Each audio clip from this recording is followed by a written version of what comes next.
तो सच गए वेल के लिए এখন আবার কে ফোন করলো? আমার মেকআপ বেশটি ফোন করেছে। হ্যালো বেশটি। হ্যাঁ বেশটি বল। বলছি শোন না, তুই কি মালাই যাবি বলে কি সেজে নিয়েছিস?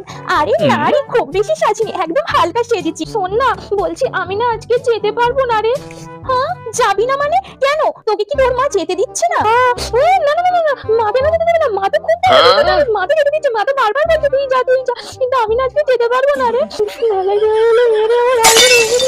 তোকে তো এটা বলা যাবে না, বললে বলবে যে দেখি যে তুই তাহলে মিথ্যে কথা বল। ওরে খা আসলে না, আমার যেহেতু বয়ফ্রেন্ডের সাথে ঘুরতে যাওয়া হয়েছে রে, আমি একটু বয়ফ্রেন্ডের সাথে ঘুরতে যাবো। তুই চিন্তা করিস না বান্ধবী, তোর আর তোর বয়ফ্রেন্ডের সাধ্য পেতে আমি এইরকম ভাবেই যাবো আজকে, তুই চিন্তা করিস না একদম।